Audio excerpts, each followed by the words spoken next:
podcast is part of the Sports Social Podcast Network.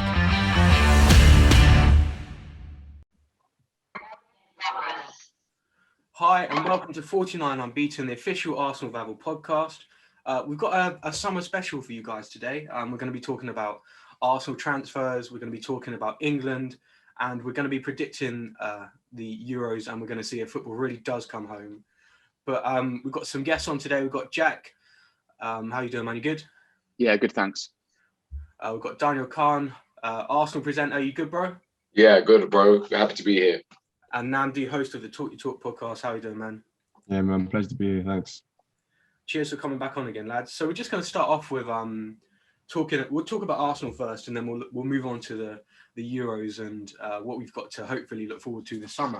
But literally just now being reported that it looks like Granit Xhaka is definitely going to be off this summer. Not one I called at the start of the window, to be fair. Well, at the end of the season. But Chris Wheatley's reporting that Granit Xhaka has agreed a 5-year contract with Roma, with a fee to be expected in the region of 18 to 20 million euros. Dan, I see you shaking your head there, man. What's your kind of initial reaction to that news being broken? Like, I kind of get the feeling that Xhaka's like, you know what? Yeah, it's actually time to go somewhere where I'm appreciated and where I haven't got to play like Messi every game just to be considered a good player. Mm-hmm. My first instinct, aside from that, is his influence on the team. Throughout all our rocky periods, we have been a better team with Xhaka in it. Xhaka as a character has always been a strong character that has helped young players integrate into the team. And there's a huge gap to fill in our midfield. I don't know who that leaves space for, but someone like Xhaka, to lose him is a big one. I think it's bigger than a lot of people might think. Obviously, it's not a devastating one. It's not like we're losing, oh my God, our hopes and dreams or one of our futures or one of our unsellables. It's not like that. But I think Arsenal fans will realise the impact of Xhaka a lot more once he's gone and once he's being lauded in Serie A as like one of the top ballers. And yeah, 18 to 20 million, like we love a cheap sell, don't we? I mean, Chelsea's third choice centre back would go for more than that. It's a weird one. It's progress. We've moved on from selling everyone for free to getting a little bit of cash. Sure. But yeah, now with Xhaka, I thought we needed to sign maybe like a midfielder or two as well when I didn't even think he was going to be leaving. But now definitely, potentially a lot of other sales will have to go through too. Who do you think has to come in now? What kind of deals are we looking at to get to replace Xhaka? It's been reported he has agreed to leave. I know Dan's a big fan of Renato Sanchez. There's been links with Basuma, Ruben Neves. Is there any players that stand out for you, Jack, as to like, we need to sign these players now? Yeah, I mean, three you just said are the three that have sort of been linked. Maybe not Renato Sanchez merch, but they've been linked, Basuma and Neves in the past couple of weeks. And obviously, Neves fits the profile of Xhaka a bit more. That's maybe not as mobile, but he's got that passing range and stuff like that. But we always needed that Basuma to step in as a three with Partey and Xhaka to then complete that midfield. My overriding thought about Xhaka leaving is we never quite got to see the best Granit Xhaka. We saw glimpses of it definitely, and I think, as you say, Arsenal fans, a lot of them appreciate him more than they hate him. Obviously, the incident with the armband those years ago have tarnished his sort of reputation a little, but I think we'll look back on it in a year if we're not ahead of progress, if we're not improved by this time next year at the end of the season, then we'll be sort of kicking ourselves thinking like, what have we let go? And especially for so cheap, as we just said. Yeah. Well, I think the Italian league will suit him more because it seems to be a bit of a slower league. You've seen the likes of Mkhitaryan go there and flourish and look. Well, he's still at Roma, I believe, and he's looked a very different player since he's left. So yeah, I agree with you.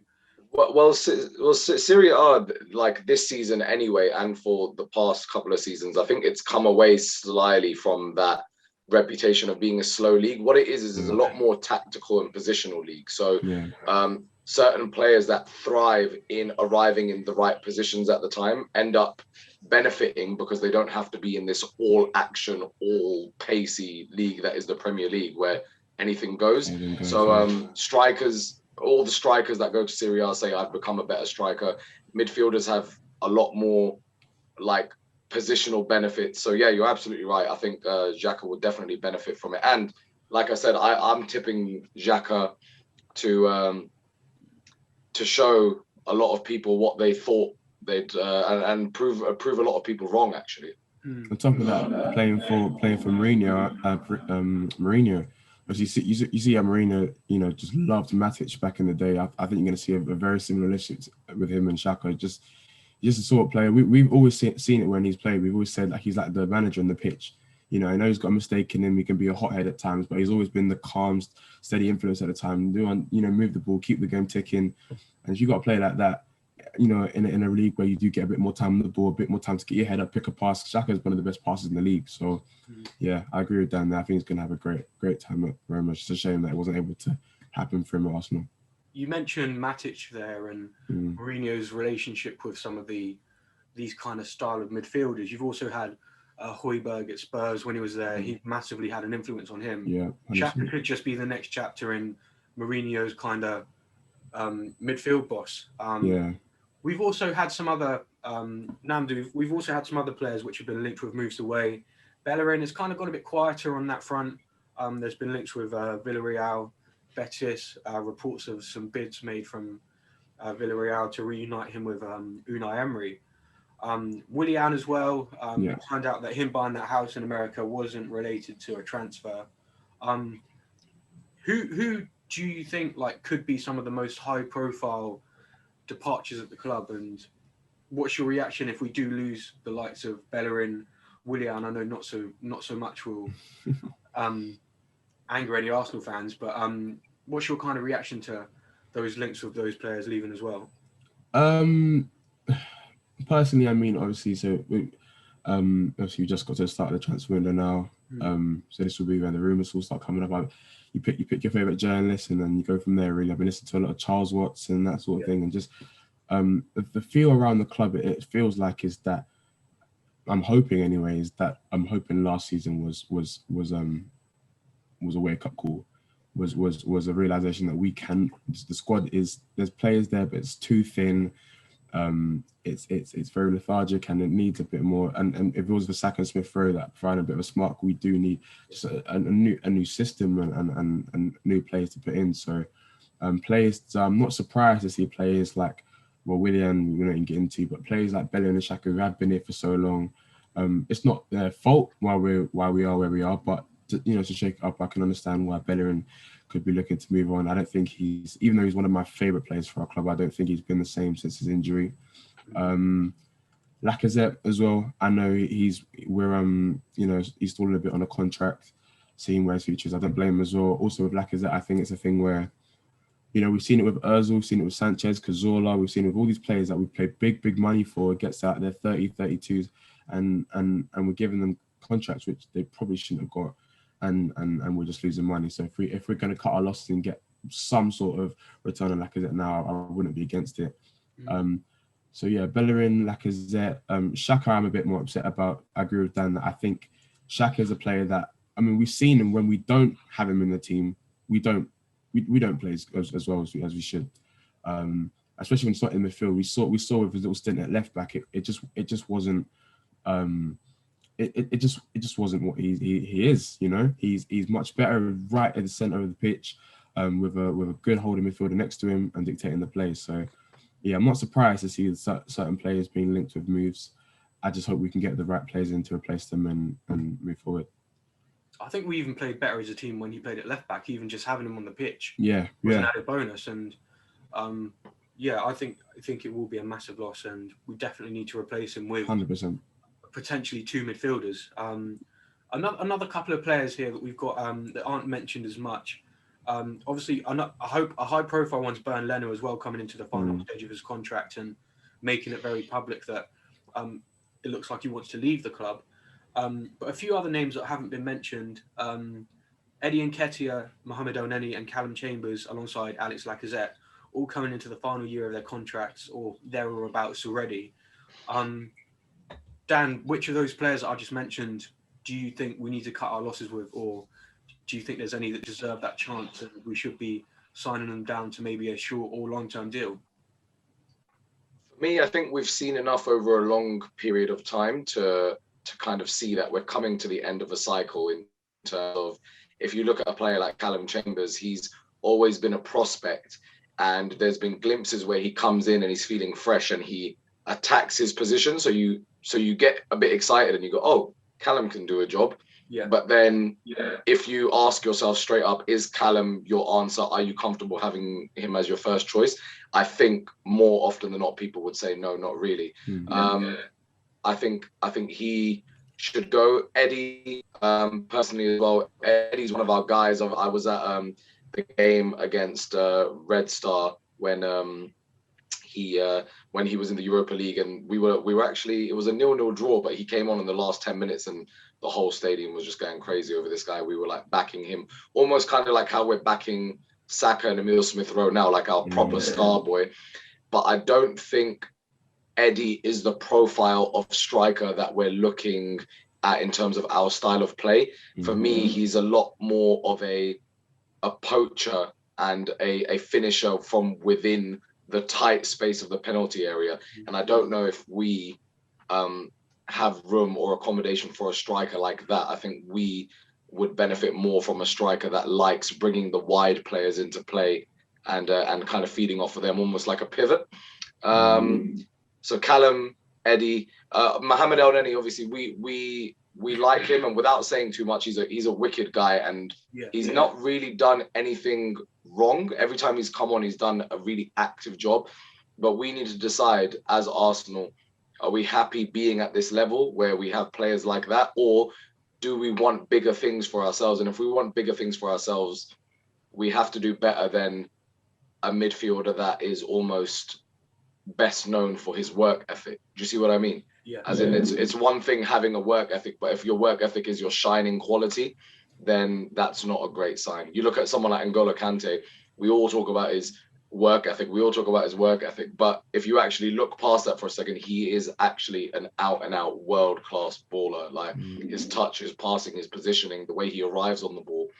So if a clear-out has to happen, I think those players, I think the only one that I'm not too comfortable with is someone like Lacazette. I don't feel like Lacazette and Xhaka leaving together in one window is good for our dressing room balance. I feel like Lacazette brings a good option. If he's not our final answer, I definitely think Lacazette is a good option. There have been times where he's not on the pitch and I feel like we've lost our sense of direction or our sense of focus through the middle.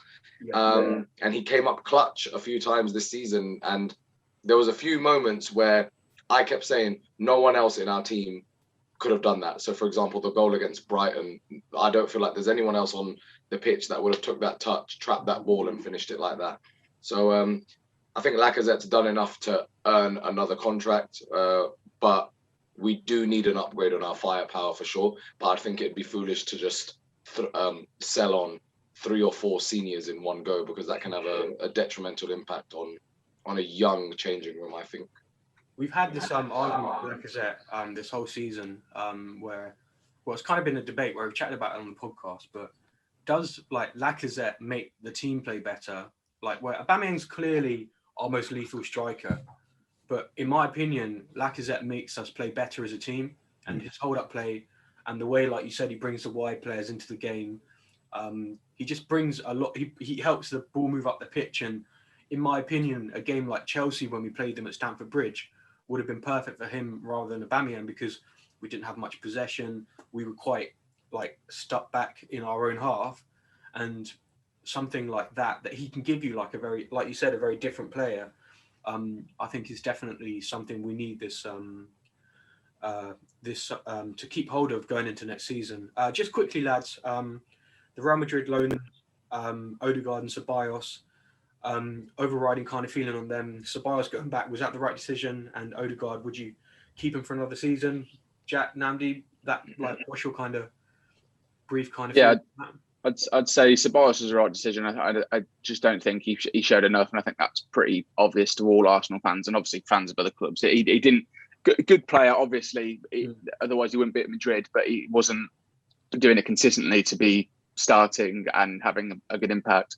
Ødegaard, on the other hand, I thought was good. Obviously, in glimpses, I'd say he probably had a handful of games, 3 to 5 games where he was really good. West Ham being one of them. And who did we play last game of the season? Was it Brighton. Yeah, that one I thought he was decent as well. Obviously, his stats didn't reflect maybe as much as you'd want for an attacking midfielder. I don't only think he scored one or 2 goals in all competitions. Didn't pick up too many assists, but that doesn't mean that he wasn't a good player. It's obviously that there's that pre-assist that obviously is that hidden stat that he maybe contributed to a bit more, and you could see there was more of a tempo and fluidity in the attacks, which is obviously something we sort of lacked this season until Emile Smith-Rowe came in. But then having both of them at the same time obviously gave a really good option there. Personally, I wouldn't be opposed to signing Ødegaard, depending on the price. Obviously, we've missed out on Buendia by the looks of it now, who is a top target. But I think Ødegaard can be just as good. I think the only reason why Arsenal fans maybe wouldn't want him, I think there's just a bit of feeling of disappointment that we missed out on Buendia. Even though it sounds like we were never as in as Villa. Obviously, we did make a bid and whatnot, according to certain reports. But we feel like as Arsenal fans, Buendia should have been ours, and that was going to be our sort of marquee signing, if you like. And missing out on that has sort of left a sour taste, which is then reflecting on Ødegaard, and then it's going to be like, oh well, he was a second option. Oh well, he wasn't good enough the first time. When in fact he is a good player, and he's still very young. I think he's only early 20s, so he could go on to have a really good career for Arsenal. If we do get him, it can't be a loan. I think it's got to be a permanent transfer, because I don't think when we're rebuilding the team we can mess around with loans as such. I think we've got to just lock in our players. Right, here's our 11. Here's our 3 subs and a couple more. This is what we're going to have as our core for the next 3 years, with the exception of buying another marquee signing or a rotational player in that instance. So Ødegaard, I'd definitely be interested to see if he came back. Yeah. Nnamdi, what's your feeling on that? Ceballos, was that the right decision? And Ødegaard, what would you like to see him stay another season or sign a permanent contract? What's your kind of views on that? Yeah, man, I think Jack's spot on there. I think Ceballos, I don't know if you don't remember, I think he had a run in his first loan, building up to the FA Cup final, where he was just unplayable next to Xhaka. He was great. And I was like, yeah, by that summer, I was like, if it is a permanent or a loan, I don't care, but he got to come back. But I think this second loan didn't work out as well for him. He looked very shaky, cost us a couple games, had some, reckless moments as well. So I think, yeah, it was probably the right time for him to go. Ødegaard, on the other hand, I think it is now going to have a bit of a sour taste in the mouth because of Buendia. It looked like from reports that our focus, was Buendia. It looked like it was written in the stars. It was it 35 mil, which is pennies for a player like him. And I am surprised how that didn't happen. So it's now going to have a sour taste in the mouth. If it is Ødegaard, it will be like, I know fans will look at it as a step back. I don't think it's correct that we'll look at it as a step back. I think he's a great player. Like Jack said as well, he is stupidly young. I mean, he's been around the scene since he was like 16, 15. Yeah. So and we did see glimpses of what he could do. He didn't set the world alight when he was here, but we did see glimpses of what he could do when he was here. And I do think, and even when I watched him, I don't know about you lot, but I got Ozil vibes from him. Sometimes when he cut in his left, put it back post. I think of the Martinelli winner at Crystal Palace, the way he set it up. That is prime Ozil. We saw Ozil do that for years. So I think Ozil. I think Ødegaard and Ødegaard would be a good signing. I would just put it down to the money. I know Madrid are having financial problems right now, and Arsenal are prone to overpaying for a player that probably shouldn't be worth it. So depending on the price that Real Madrid might ask for, I would have no problem with seeing Ødegaard come back and have that number 10 slot with Smith-Rowe. But yeah, I think those loans served their purpose, and I think it was the right time for Zabas to leave and Odegaard to leave. We're going to move on now to talk about the mighty Three Lions, England, Gareth Southgate's team. It's been we've had a couple of games to watch, Austria and Romania. I don't know about you lads, but it's been quite underwhelming. Apart from obviously when Saka, Little Chili scored our goal. We're gonna move on to predict the Euros in a second. But Dan, like watching, have you watched both the England games? Yeah, like from watching those games and seeing the players we have available and the squad that Southgate has narrowed down. What's your feeling ahead of going into this tournament this summer? My feeling ahead of this tournament is this is probably for the first time in our lifetime as watching England full time. I think this is the first time that we've had a proper positive headache. If you look back to the 2018 World Cup, there was a very streamlined core of undroppable players that needed to make that team in order to give us a chance. And because of that, Gareth Southgate adopted a very organized, capitalize on the set piece nature.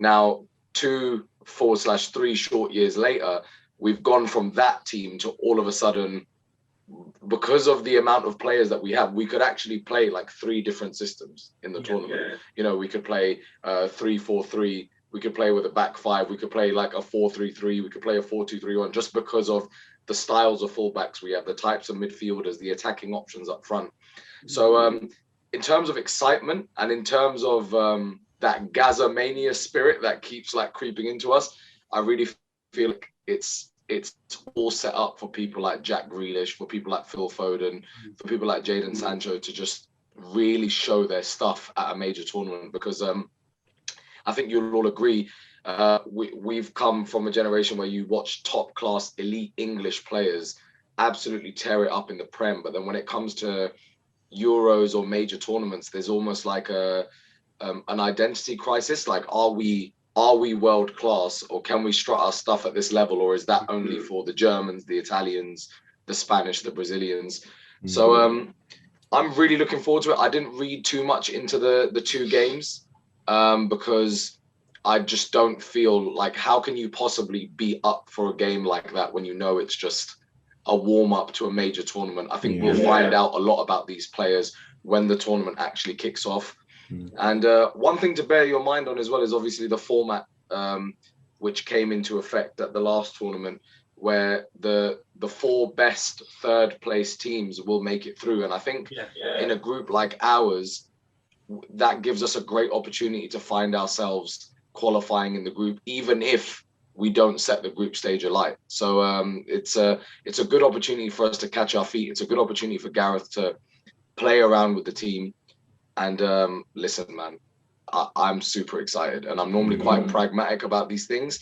I'm normally quite, because I'm used to watching us flatter to deceive. But I think this tournament we could have a real go if we have the belief to play like how I would play with England if I was playing FIFA, basically. No, I hear that. Jack, I know you do a lot of stuff with Archball, and you're very you do a lot of coverage for England and the Euros. There's been a lot of controversy about this whole the inclusion of Ben White, and I don't think people should criticise Ben White for being included, because I think he should be. I think it's a major success story for the lad for being included in that squad. But there's been a lot of controversy over, obviously, Maguire being injured, not being fully fit, and then players like James Ward-Prowse, Jesse Lingard. I think Ward-Prowse especially being left out of the squad, with like Dan said about the amount of set pieces we had last tournament. What's your kind of feeling upon that? Do you think Ward-Prowse should have been included, or do you think that Ben White getting in there is merited and Maguire will come fit eventually and then play a major part in that team? Yeah, there's a lot of different ifs and buts to it, which is obviously where the debate is. James Ward-Prowse, in my opinion, and probably many others, is most deserving out of those people that missed out. Jesse Lingard also had a great season, but Ward-Prowse did hit all season round. did really well. And I think probably without him, Southampton would have been facing relegation a bit earlier than that sort of scare they had maybe towards the end of the season. But Ben White's inclusion, as you say, is I think purely because Harry Maguire may not be fit. He didn't train with the squad yesterday, and we're playing on Sunday. So what's that? Half a week he has to get fit, and he's not. I don't think he's going to. Hopefully, by the time we progress to the quarterfinals in that stage, at least the round of 16, he'll be fit to some extent that he can play. But I don't think we're going to see a 100% fit Harry Maguire for the whole tournament. It's going to take that pre-season with Man United, and he may even miss the start of the season for a couple of games to get to that stage. So for me, Ward-Prowse more deserving, but Ben White is totally merited. In terms of stats, he was Brighton's best defender, which beats the misconception that Lewis Dunk was even better than him. I think Ben White had a great season last season with Leeds. He did it again, possibly under the radar with Brighton, just because that's the style of club they are. But he's totally deserved. I think he played fairly decent in his first two internationals. But yeah, I think it's cover for Maguire.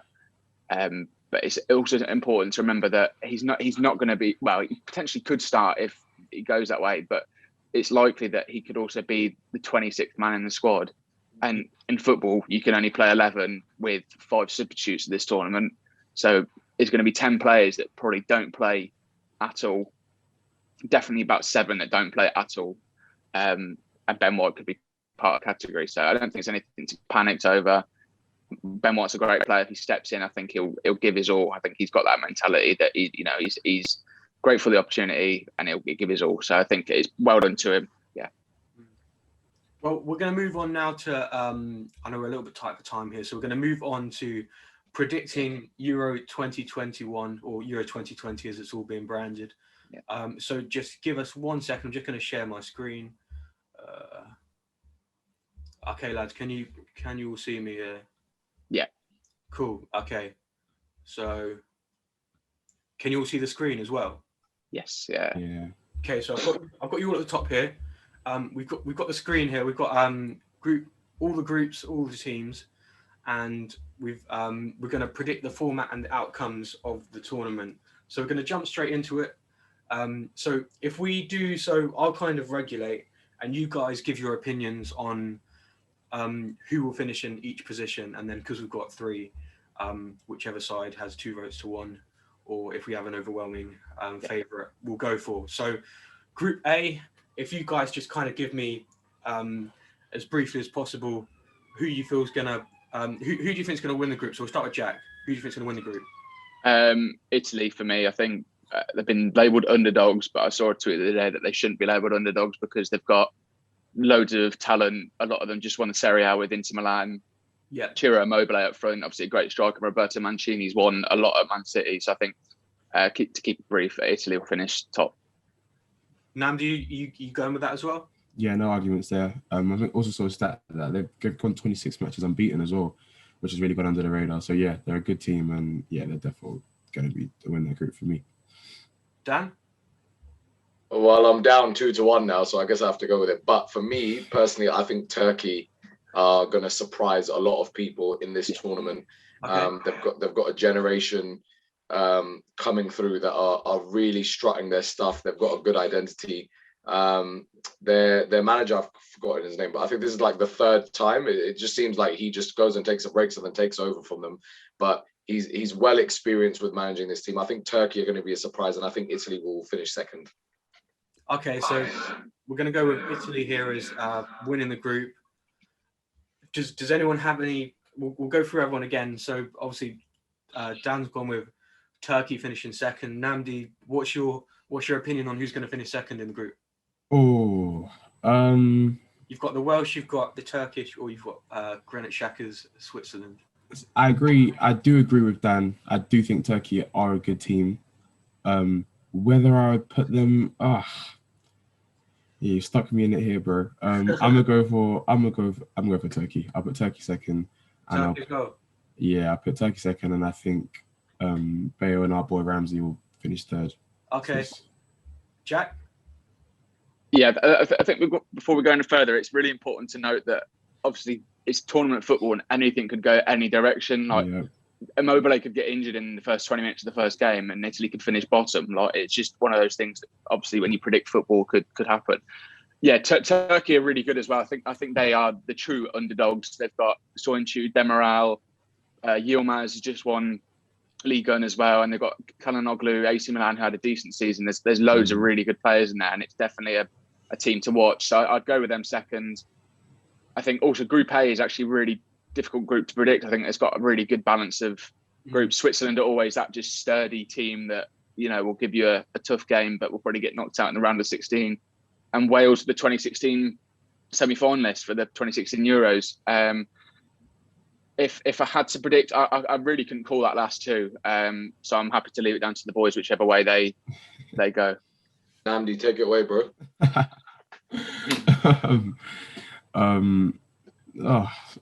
I'll go for. I think they'll bring back the spirit of Euro 2016. I think Wales will go grab third and Wales, will finish bottom. Yeah, Okay. sounds right. Sounds about right. Yeah. The Mighty Dragons is third, and then Granit Xhaka in the mud in fourth. So, so Group A: Italy, Turkey, Wales, Switzerland. We'll move swiftly on to Group B. In this group, we've got Russia, Belgium, Denmark, and Finland. Dan, who's taking that group for you? I think any other answer other than Belgium is incorrect. I think this is their, for many reasons, this is their defining moment, and this is their biggest chance in terms of within their golden generation. I think Belgium will finish comfortably in this group. Thierry Henry. Yeah, absolutely. I think Roberto Martinez was just calling upon a bit of familiarity, a bit of tournament experience to get the forward players into shape. I think Belgium will have a great run in. Obviously, Lukaku, how he finished up with the Scudetto, proving himself as one of the top strikers in world football. And even without Lukaku, if we leave Lukaku out of it, like, take your pick from this Belgium squad. Like, really, it's just a mentality thing now to see how they can cope with getting through a tournament. But apart from that, I think Belgium will finish this group very comfortably on top. We all agree that Belgium will take this group. Yeah, no debate there. Yeah. Okay. Unless cool. there was some stats that you knew of that I had no idea about. But Russia, Denmark, and Finland. Just kind of, if I put it to the three of you, have either of you kind of got a feeling there? I know Russia, in the World Cup, they were the home nation, had that advantage on their side. They've got Golovin. I remember he was a player we were linked with last summer. Denmark and Finland, less really about them there. Is there any who do you think is going to come? What order do you think that's going to be next? Second, third, and fourth?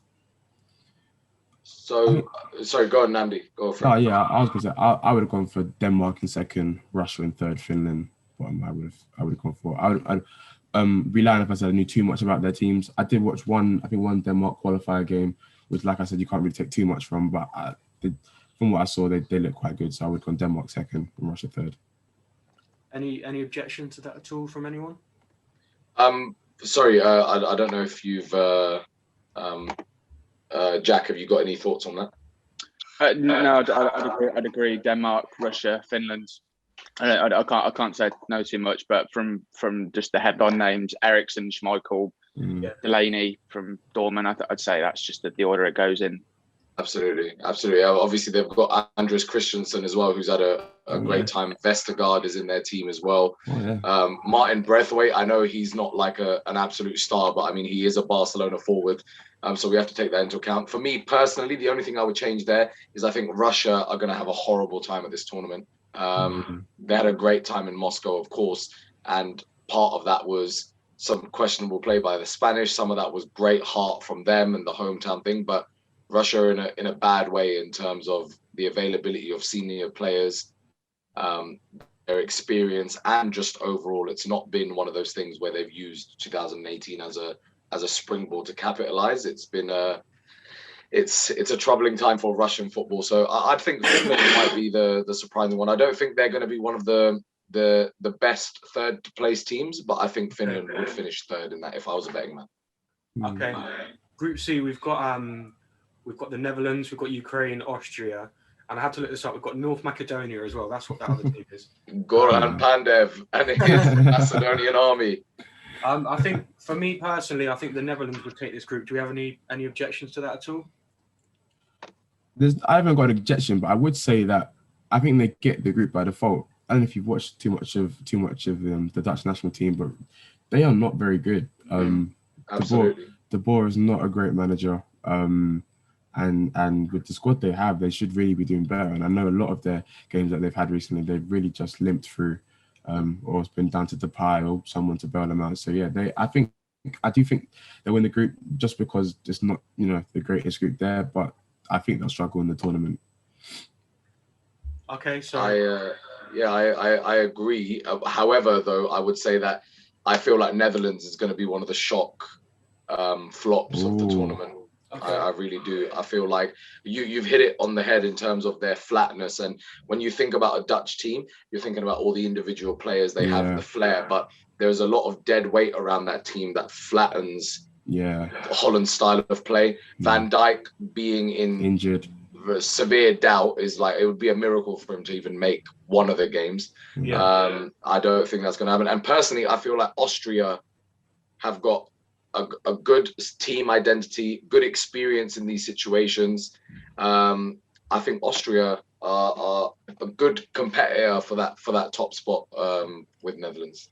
I was thinking that, but I didn't think I had the balls to come and say it. But now you've going to said it. I think I'll go and slap Austria first and slap Netherlands. I reckon Austria will go first, bro. I can't. Yeah, I'm with Dan with them. Okay, so you sent Austria first?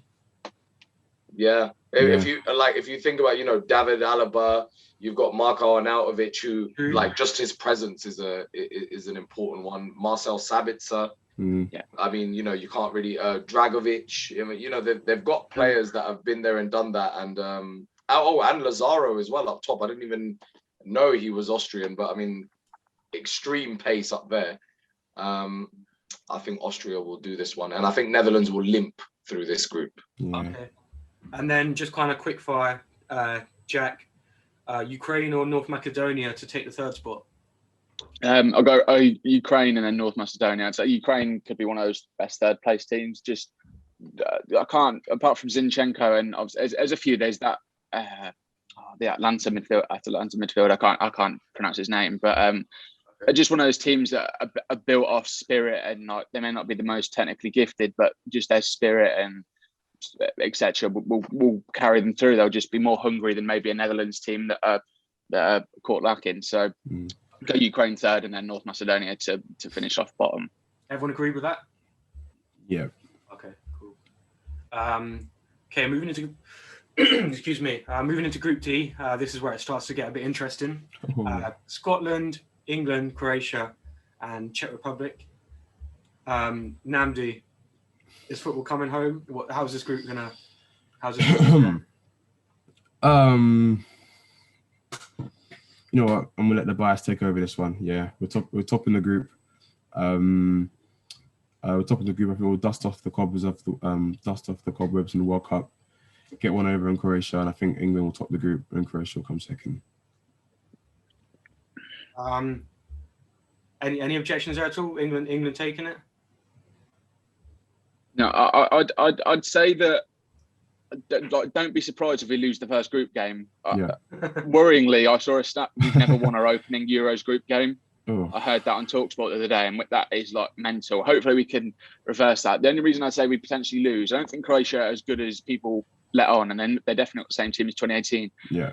The only reason is we haven't had a game where our full team has played together. Like, whereas other teams, they've pretty much had a full squad playing at least their last friendly game. We've not had that. There's all the Chelsea players and all the City players didn't play at all. I can't remember any of them played, but I don't think any of them did. Obviously, Maguire didn't play. Henderson played 45 minutes. So our full strength 11, whatever that may be, didn't play together. And I think there's a potential that we don't play a strong team in the first group game, almost purposely to like avoid the group of death later on. If we finish top, then we... Okay. Like, this is going to be some football conspiracy. But what if it's in the back of Southgate's mind that if we do lose the first one, we'll let Croatia beat the other two, and then they can go and have France in the or whoever it may be in the round of 16, and we can just chill and have Sweden or Spain. Whether that happens, I don't know, but in my head and my gut tells me England will finish top because we just have the outright best team, and if we should be one of the potential winners, then we should be breezing it pretty much. Yeah, so I'll go England top. Really balanced group again. I don't think Croatia are as good as people let on anymore. Modric isn't the same as he was in that was his Ballon d'Or year for the World Cup. Perisic, I think, scored the other day in friendlies. A lot of other good players, Vlasic, players like that. Vasalico is a great player. Yeah, right back there. Yeah. We've got some people are quick to dismiss Scotland as well, but they do have a lot of very good players. They've got the boys Kieran Tierney, Andy Robertson, John McGinn, solid player. Scott McTominay on his day can be a good player as well. McTominay still there. Che Adams. Even Che Adams, yeah. Yeah. Steve Clark has got a great system there with his three at the back, and he's basically got Tierney at the left centre back. And weirdly, he's got Scott McTominay sometimes playing at the right centre back. But because they're playing so heavily on the left side, McTominay kind of still comes into midfield in a way. It's the way it works is really good. So it's a really strong, steady system they've got. It's a good team, actually. Could be a sleeper team. So who do we decide was taking the second there at Scotland and Croatia and Czech Republic? Honestly, can't decide from those three. I think they're very well balanced. I really can't call it. In terms of stats, go on. Sorry, I think Croatia will comfortably take second. I actually tipped Croatia to finish top of the group, just because I feel like England. I don't know if you guys would agree with me on this, but what is England's football identity? Every tournament we seem to we pick the players that have had the best season, whereas other national teams, they seem to, no matter what people's form is like, unless it's disastrous, they tend to stick with the same core of the team and stick to a same system. And Croatia are a huge example of that. They've lost Mario Mandzukic, who's no longer in the team. Ivan Rakitic is also no longer part of that full setup. But apart from that, Marcel Brozovic, Kramaric, Modric, Vasalico, a lot of these players have been around a lot of time, and Croatia are a very well drilled team that know how to play tournament football. So, but I don't want to go against the vibes. So England top is cool with me. But I think Croatia will be first or second. Absolutely. Whichever one of the Scotland and Croatia, I think they could definitely be some of the third best teams go through in that role. So So we'll go for Croatia second, Scotland third, and Czech Republic in fourth. I'm tipping Che Adams to have a sick tournament, by the way. Yeah, I've added him into my Euros fantasy team. So awesome. I think he could potentially have a good one. We've got two more groups remaining. Group E. This is where the final three groups are definitely the big ones, and then we've got the Group F. But Group E, we've got Poland, Spain. Lots of controversy with Spain, and obviously Laporte now playing for Spain, which I still can't get my head around. Sweden, and is that Slovakia? Yeah. Okay, so who do we feel is going to take that group? I mean, for me personally, I think you can't look any further than the Spanish. I think Poland, Lewandowski, well, he kind of speaks for himself, doesn't he? But I think for me, Spain will finish top of that group. Do you guys agree with that one? I agree, but I also don't, purely because they seem to have a massive COVID outbreak in their team. Like there's players having to. I saw they had to have a Spanish B team that they've called up, and they're separately in their own bubble. And a lot of them are just like, I mean, I recognise one of the Barcelona academy lads, but he's not like a massive name. There's there's Kepa and there's Raul Albiol. But apart from that, I didn't recognise a lot of the names, and they're obviously young under 21s players that I think they played like Lithuania or something the other day to replace Spain in their friendly. Obviously they'd be the first choice typically, but that group could go anyway. I don't want to go on for ages. Obviously then we'll be going all day, but I really can't call that. Obviously Poland good, Sweden good, Slovakia could cause an upset. I can't really call that group, to be honest, which is tough. I think this group will be a very flat group. I think there'll be fine margins within it, and I think there'll be a lot of draws in this one. Obviously, Spain, reputation-wise, they've been there and done that, but Spain's national team identity has changed over the few years now that famous midfield 3 pivot has gone. Obviously, since the days of like players like Villa and Torres, the only notable forwards that they've had are Diego Costa and maybe Morata. Diego Costa's now out of the situation. So it's kind of like, have they got a focal point? And then apart from that, they've got a lot of the same type of midfielders, like flat centre mids that like playing on the ball. I think Sweden have got a great shout in this group purely because since Zlatan exited the frame, even though he created genius moments for them, the reliance on his ego has gone down a bit. So now Sweden are a lot more of a balanced, cohesive unit, and they showed that at the World Cup as well. I think they'll do good as well. And Slovakia and Poland are experienced tournament teams, but I would say Spain go through, but I think it'll be very tight. I think there'll be a lot of draws in this group.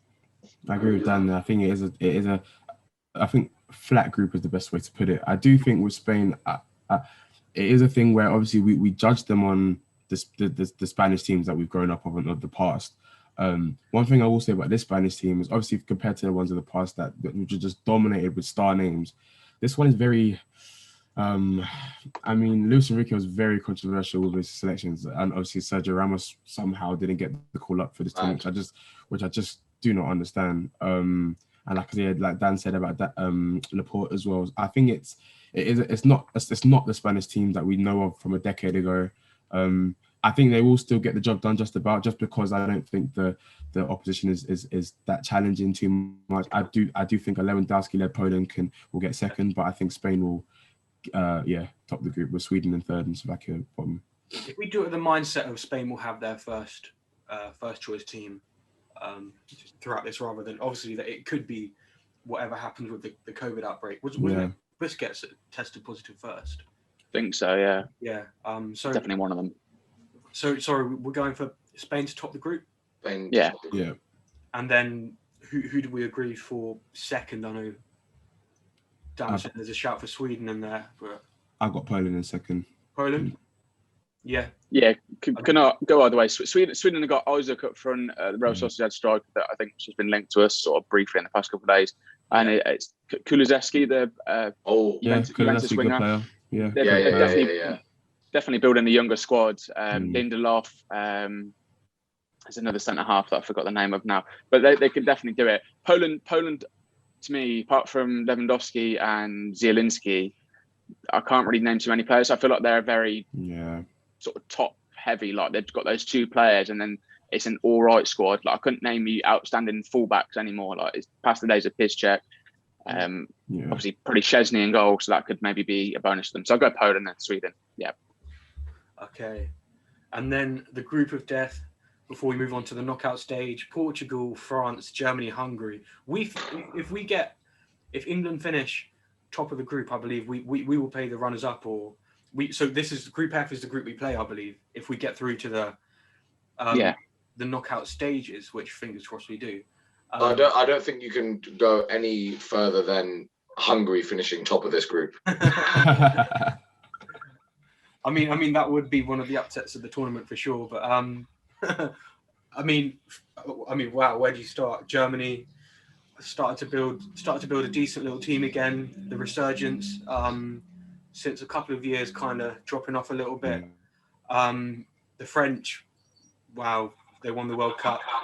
The depth they have in that squad is simply unbelievable, with the players they left at home as well. Yeah. And then Portugal, Cristiano Ronaldo, Bruno Fernandes, so many unbelievable talents in that side. They're building a very nice team there as well. Hungary, I can't say I know as much about, unless Dan, you feel you can give an insight on the Hungarians. Hungary have got Szoboszlai as their star player. Oh yeah, we was linked to him.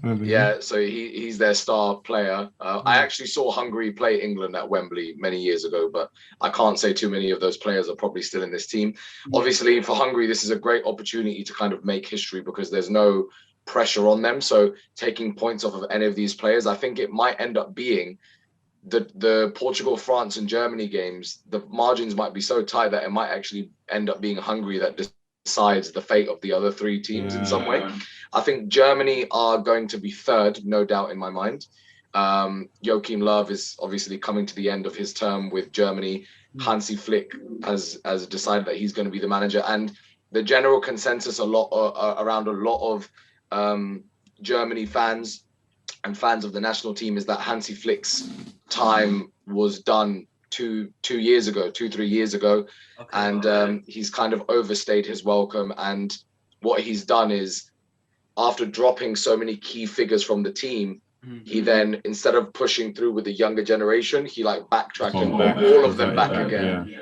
And then basically Germany were in this sliding doors moment. So I think Germany, the only reason Germany are going to qualify for the next round is because I feel like they're going to be one of the 4 best third team places. Okay. But I would say Germany definitely finishing third in that group. So we're all agreed that France would win that group. Is that correct? Everyone agreeing that France would take the group? I don't just think that France win the group. I think they're the favourites for the Euros. I think I can't remember the last time I saw a national team have that much quality in every position. The depth they have is just, oh my goodness. On top outrageous. Of the fact that it's not just the depth as well. It's just the players they have, as in the star quality they have, is just they're the favourites for me. They'll win the group. And Portugal come second. Yeah. Attack-wise, obviously, I don't know, but can you compare England and France attack-wise? I know defensively they're nowhere near because, I mean, no disrespect to Harry Maguire and John Stones, I know Kimpembe and Varane. But attack-wise, you've got the likes of Grealish, Phil Foden, Sancho, Harry Kane, Sterling, Rashford, Bukayo Saka. I'm going to obviously put that name in there. Do you feel like you can compare the two? Because I feel like attack-wise, France and England are quite similar. To an extent, I'd say. I mean, when we've got Harry Kane, we've got a chance. We can compare ourselves to anyone. I would say maybe pre-Benzema, it would have been a bit of a closer comparison. Okay. But I think Benzema, Mbappe, Dembele, Griezmann. I just think that those names are bigger, more established star quality names than the Rashfords, the Sanchos, the Sterlings, who are fantastic players, of course. Grealish, Foden, but fantastic players. Foden as well. Yeah, Foden's got to be in that debate. Foden's an amazing player. Yeah. I would say that the names that I just mentioned, the French names that I mentioned, are just more established compared to our players who are a bit more raw, still coming on the scene. Rashford is still only 23, even though he's been around for ages now. So I would say the front they edge it, but it isn't as a landslide as I'm making it out to be. Okay. I think for me personally, I think the France team is super stacked, but I would like to think that more than a few of our boys would get into their team. I think Phil Foden on the wide. I think like if you match them up man for man, I think I'd rather have Sancho over someone like Ousmane Dembele personally. Marcus Thuram is a great player for Mönchengladbach. He's being linked to Spurs currently, but I would fancy Grealish, Sancho, or Foden to match up with Marcus Thuram quite comfortably. Grisou is not super clinical. I wouldn't say I would take Griezmann over Kane. Absolutely not, But I think what it is once you get past the individuality, it's how that whole team comes together. Giroud isn't nowhere near one of the best strikers in world football, but he's a World Cup winning striker because his role in that system for France worked perfectly. So I think that's where France have the edge quite clearly. And if all else fails, they've got N'Golo Kante. So. So Group F, Portugal, Germany. I know Danny said you feel Portugal finish second.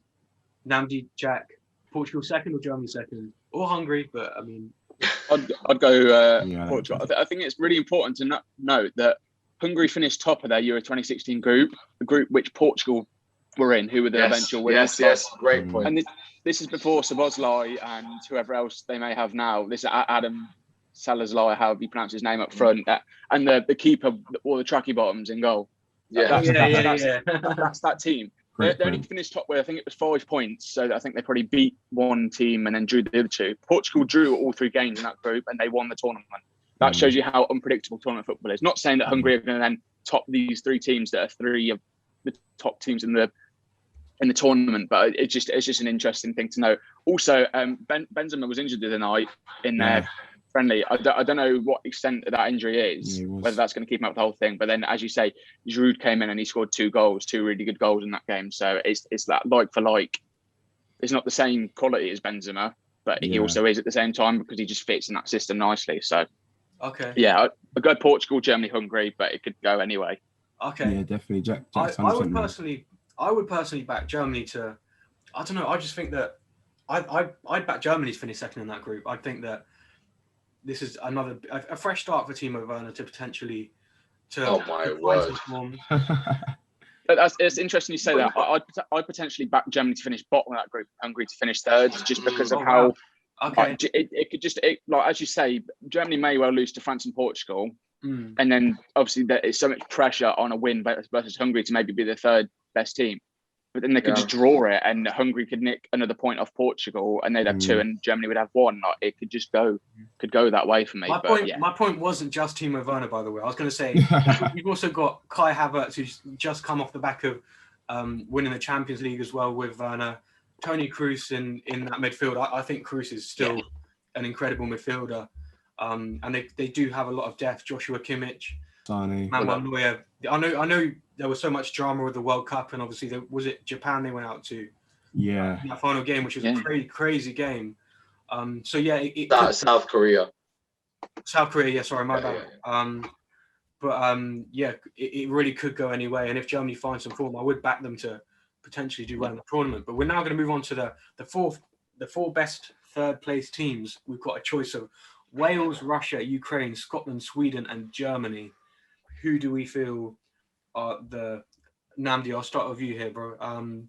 What 4 teams? If we all pick one? Okay. If we start off with Nnamdi, if you pick one out of those ones, who would you go for and why? I'll go for Germany. Out of those teams, they're the best team there.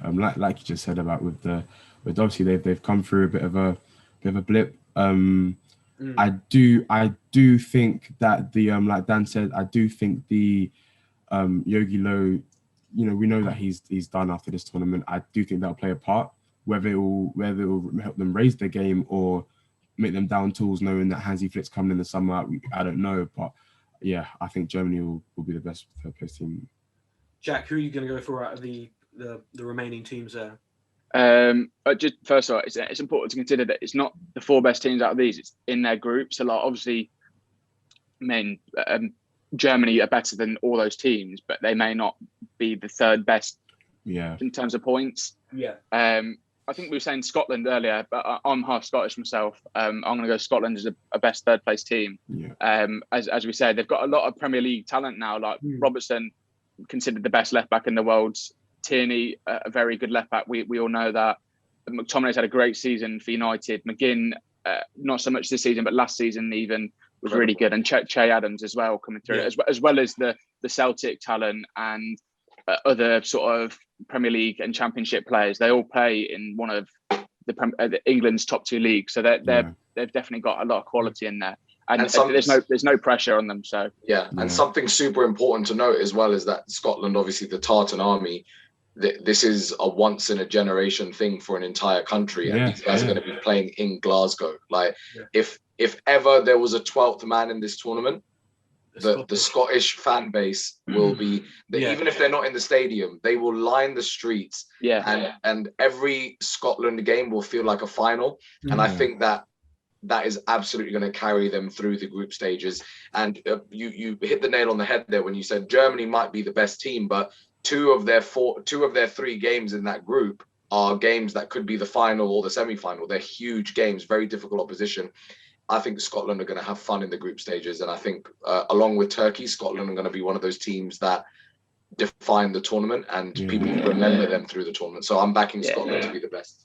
Yeah, no, I agree with that. And then Dan, if you wanted to choose your team out of the remaining ones, you've got Wales, Russia, Ukraine, and Sweden. I know you were bigging up Sweden earlier. Yeah. Who are you going to go for? So, so since 2016, obviously Wales have had some additions in addition to their spine. Obviously, they don't have the same defense, but up top, I know Dan James is in. And is Harvey Elliott Welsh? Is there another Welsh player who's at Liverpool? Nico Williams. Nico Williams. Was it Nico Williams? Yeah. Nico Williams as well. Yeah, not Harvey. Like, so, for example, they're there, but I still feel like it will be difficult for Wales to replicate the sort of energy they replicated in 2016. And while my heart says Wales, my head says that Sweden, as a more organised outfit, will handle the pressures of tournament football better. And I think Sweden will be one of the three. Okay. Well, and then that leaves in a similar fashion to Jack here. I am part Welsh, and all my family are Welsh, and I'm going to have to pick the Dragons. I know Aaron Ramsey, Gareth Bale. You've got Ben Woodburn, Nico Williams. There's some solid players in there, but sure, just going to have to, so I don't get any. Has Dan James made the squad? I believe so. Yeah. To be honest, I was expecting there to be more attackers in the squad. Okay. But it looks like it's Gareth Bale. I can't Kiefer Moore in there. I'm not going to lie, lads. I'm probably not the most with the Welsh squad. Here we go. Attacking wise, they've only got 4 forwards, so they've got Kiefer Moore, Dan James, Gareth Bale, and Tyler Roberts are the only 4 forwards that they've got in the squad. You've got the likes of Harry Wilson in there from Liverpool. He's had many loan spells. David Brooks at Bournemouth has been very good. Obviously Ramsey, Jonathan Williams, Joe Allen, absolute legend of a midfielder. Sure. There's some players in there that can do a job on a day. Ben Davies of Spurs as well. So yeah, I'm going to pick the Welsh. Nice. We're going to go on to predict the knockout stages now, get into the juicy bit of the competition. So round of 16, Belgium versus Sweden. I mean, I know you back the Swedish here, but well, to do well in the tournament, but against Belgium, I mean, they probably got some of the best depth in the squad. Any argument with Belgium? I think this one's ASAP. I think Belgium put them through straight away. Yeah, okay. Belgium. So then to face Belgium in the quarterfinals, you've got one of great game. Italy or the Netherlands. Italy for me. Jack. That's going to be a really good game. I feel like this Euros is going to be one of the best we've ever had because of just the quality of players. Like you can go through any of these teams and list, even not Sweden, you can go through and list like Isaac is obviously had a great season. You can list like a world-class player on every single team. Yeah. And obviously Italy and Netherlands have got multiple like decent players. I'll go Italy there, but I think that'll be a really, really good game if that happens. Okay. Yeah. I would absolutely go Italy as well because I feel like they know how to play tournament football. I know I keep saying that, but it does matter. But man, Netherlands versus Belgium, that would be the... Do you know how big... That is a big derby, you know? Yeah, If Netherlands and Belgium came up in a major tournament, oh my word. But I think it'll be Italy. We've gone to Italy there, so that'll be Belgium, Italy in the quarterfinal. It's hotting up nicely here. We've got France versus Wales. I know that they played each other in a friendly and France won 3-0, but Wales did have a red card. Yeah. Shouldn't have been. So France versus Wales, I mean, as much as it'll be cool. You can't back them anymore. You can't.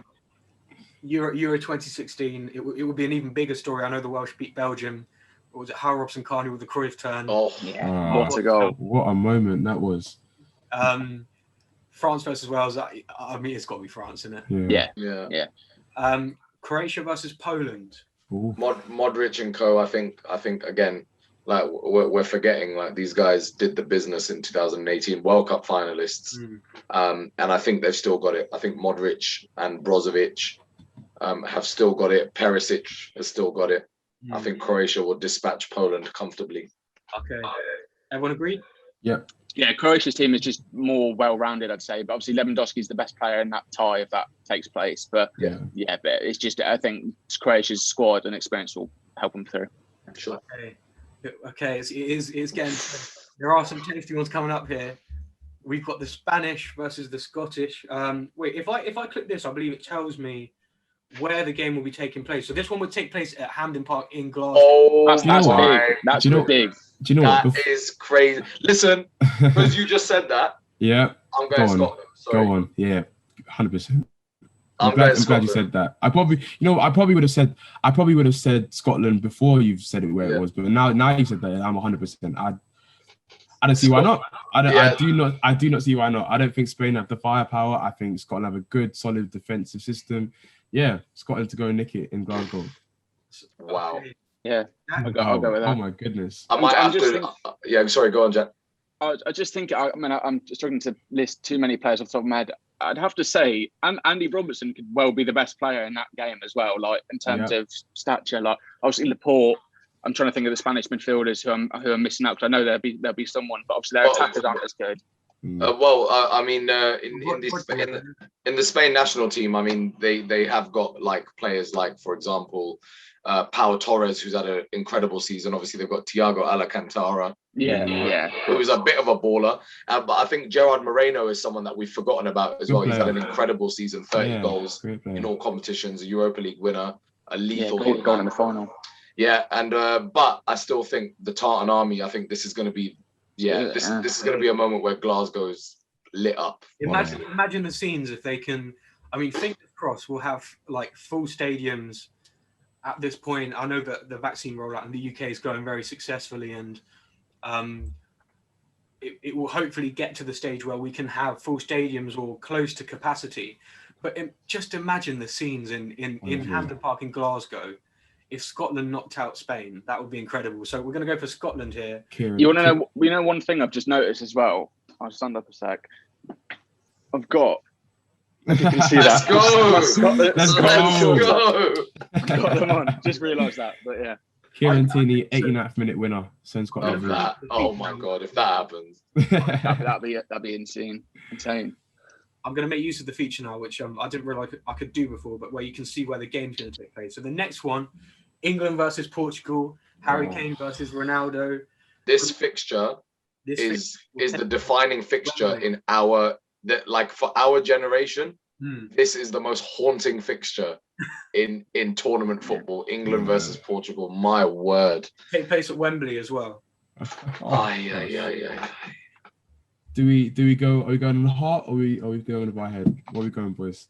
I think England. Oh, I think England can do it. I think what's important is if we win this game, I'd say we have a really good crack at winning it all. It's make or break. We either go out here or we go out in the final, like we lose the final.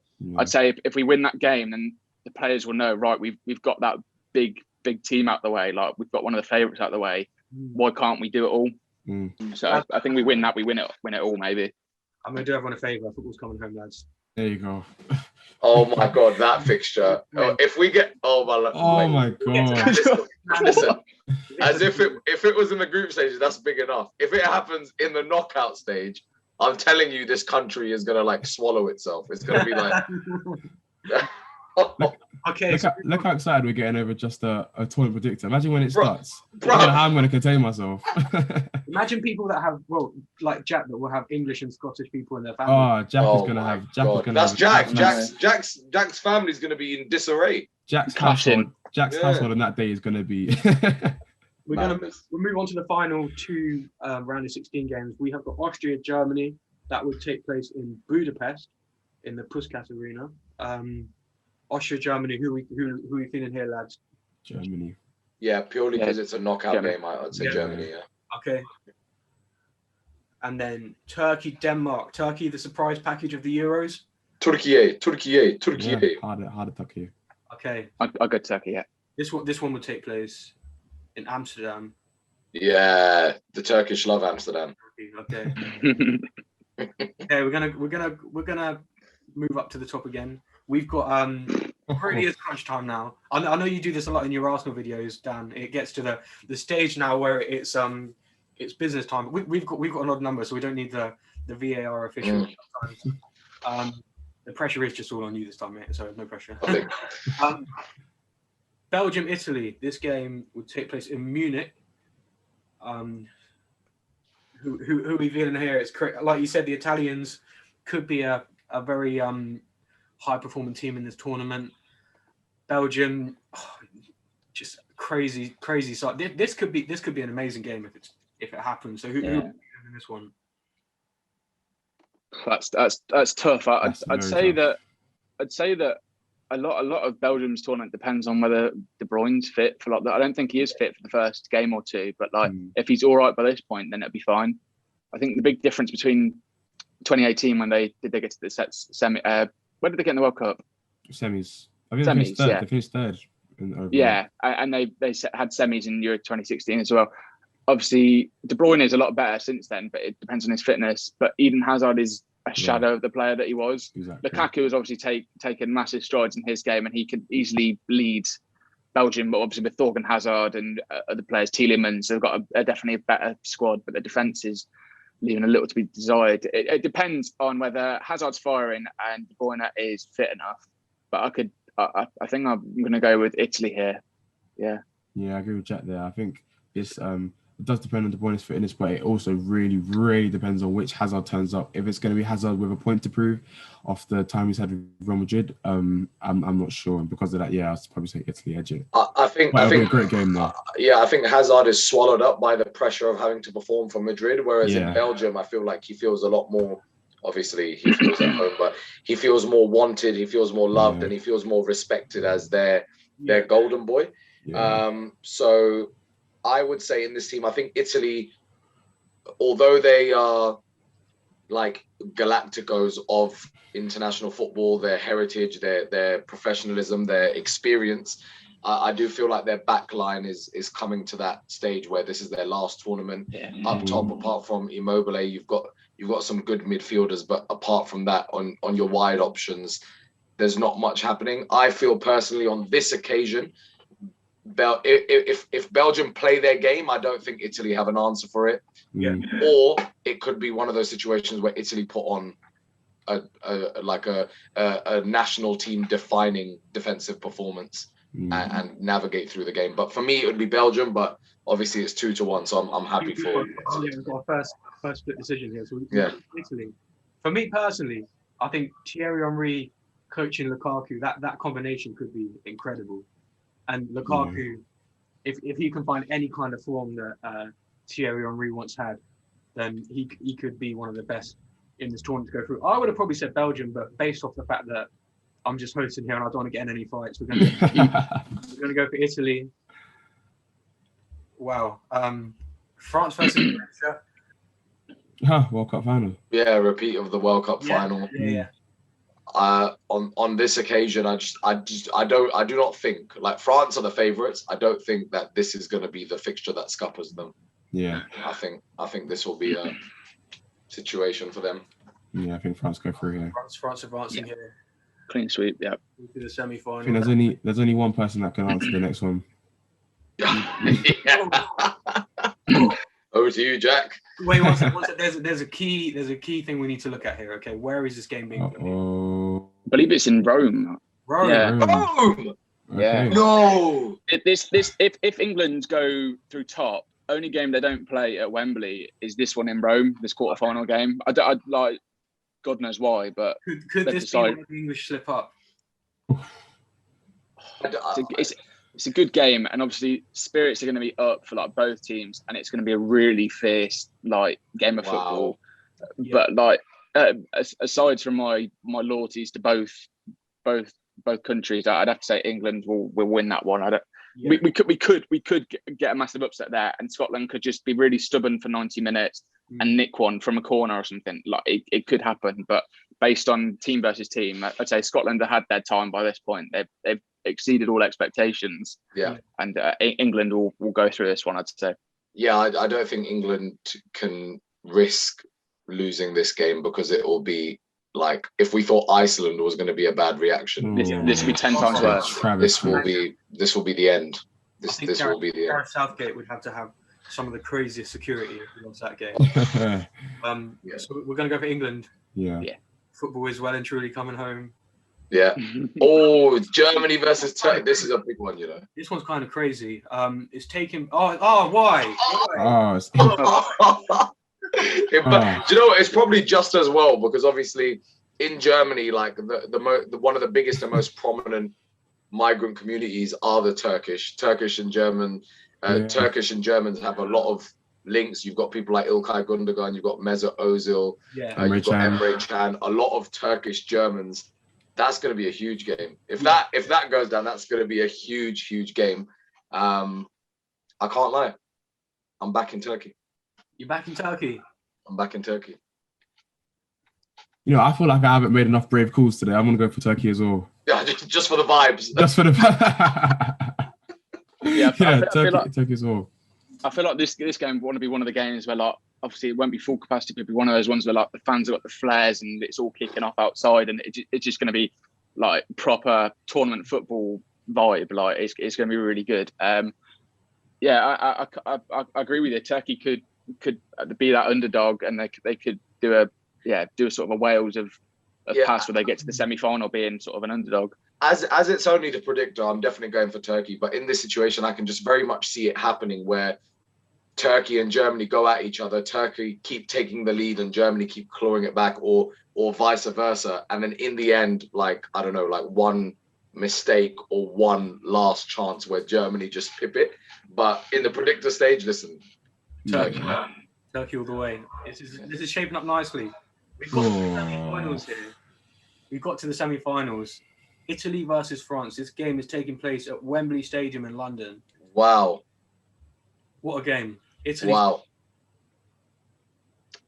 This one's going to be a tactical masterclass. I don't know what you guys think, boys. I think this is going to be... I think this one will be closer than a lot of people think. Yeah. This one's going to be... That. I feel like this is going to be a very cagey one, this one. I don't know if it comes straight down to attack versus defense, but I think France would edge it for me. But I agree with Dan that it'll definitely be closer than people think it would be. Have Italy got Bonucci and Chiellini both in their full squads? I'm pretty sure they do. They have, but it's more like, are those two the first choice? I'm not sure, because Chiellini and Bonucci have not been playing together at the back for Juventus for quite some time. They've been taking rests in between. So I feel like this is more of a horses for courses and experience kind of thing. But I think Bastoni will be playing at the back with one of them. So yeah, not quite that formidable, iconic back three that we're used to.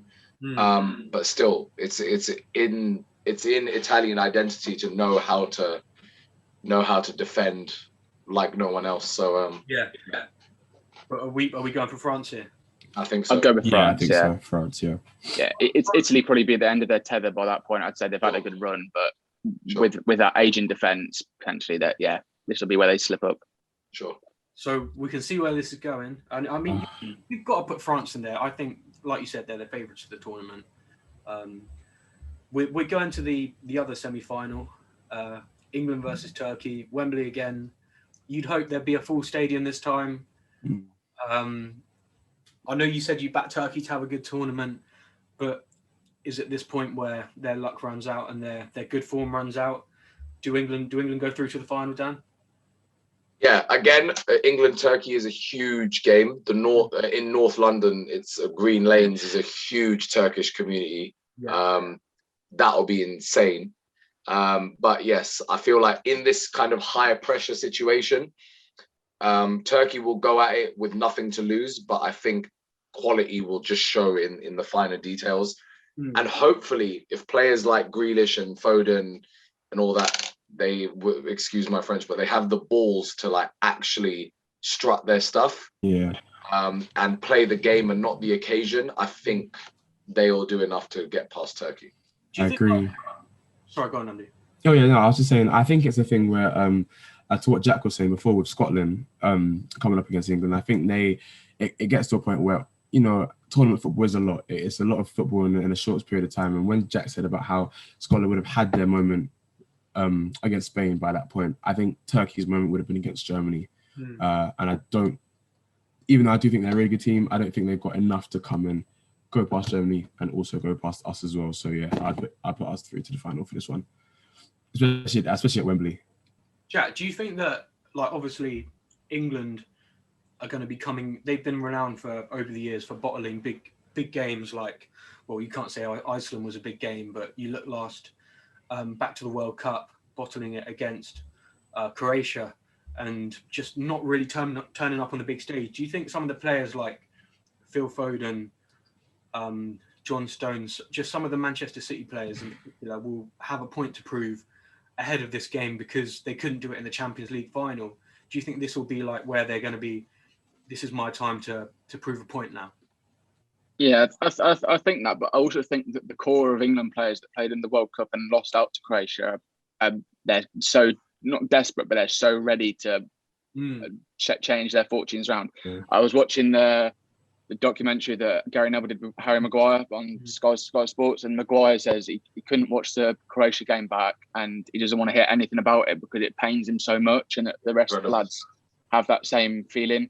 That, to me, that's a really positive sign that they want to do right by their country. They want to put it right, and this is a perfect opportunity to. Turkey, I don't know when the last time, if ever, they reached a tournament semi-final is, but I'd say England obviously don't have any experience of winning it with this squad, but this squad is ready to, and I think by this point they've had tough games. We're playing England, Portugal.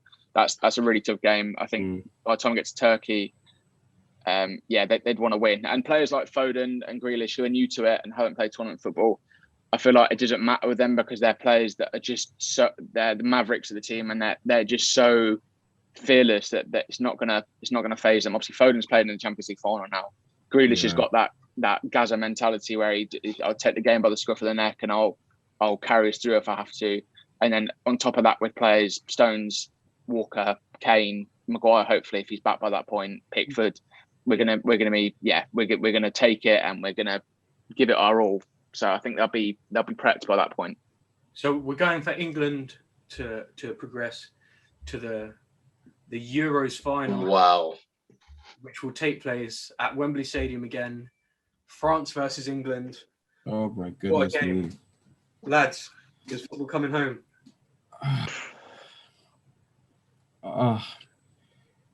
Silence. I don't want to be the one to do it, but I just can't see it past that France team. I just can't. I think they are unreal. Yeah. Oh no.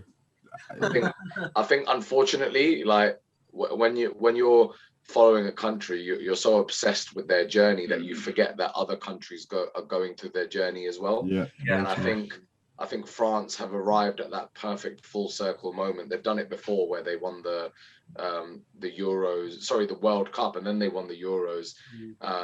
And I think that time has come again. I think this will be the moment where players like Mbappe like cement themselves in terms of their legacy in football. And I just don't think England have that in them personally. I think this is France's time. Yeah, I can't see. I don't want to. We've been gassed this whole way, but at this point, you sound so deflated now. Yeah, do you know, we've gone all this way, but then there's a certain point where you can't kid yourself, and I think this will be the moment where England get a round of applause, and it's an unforgettable summer. But don't get me wrong. Do you think us getting to this position would be overachieving anyway, or? I think Southgate, definitely. I think Southgate, yeah. No disrespect to Southgate, but I don't think he's good enough. I mean, that final, if we had a different manager, actually we could be looking at more of a chance. But I don't know. You know, I feel like we've had managers with much higher pedigrees over the years, and that's gone against us. Whereas with Gareth Southgate, I remember when he first took over, like all my mates were like shocked and clueless, but I genuinely feel like his lack of ego, the lack of expectation, and the generational gap, which is closer to the current players, works in our favor. I don't think Gareth Southgate looks at England as, he's never once said, you know, we are tournament favorites or whatever like that. And that's the one thing that all the other managers have always said, that I think we're ready to arrive at the final. I think Gareth is very pragmatic. In 2018, he showed that we need to work with what we had, and by doing that, he got us to a semi-final. Yeah. I think Gareth is the right type of manager for a game like this, because he's an underdog, and maybe our position as an underdog would serve us better than being like a team where the nation is expectant. I don't think that would suit us. I agree with that. There definitely, but do you not also think that obviously with he's not the pedigree of manager that we possibly have had before, but do you not also think, to caveat that, this is the best England team we've had in a long time? I mean, even just going off Stones, Mount, Foden, Walker, we had 4 or 5 English Champions League finalists. Yeah, 7. There were 7 in there. 7, sorry, yeah. So don't you think that obviously you can caveat with the manager, but I mean, our squad on paper, we don't know what system we'll play, if it'll be 3 at the back or whatever. Our team on paper should be, one of the best teams in the tournament, don't you think? I hear you. I feel like I keep going back to a manager like, for example, Fabio Capello, an icon of the game, a Champions League winner, one of the great managers of the game. But I feel like his ego and his iron fist approach would scumper a team that has such individual flair and talent. And I feel like Gareth Southgate's man management was as effective for our success as his tactics were, in terms of his man management of just letting them, just catering to their needs and letting them be free in certain scenarios.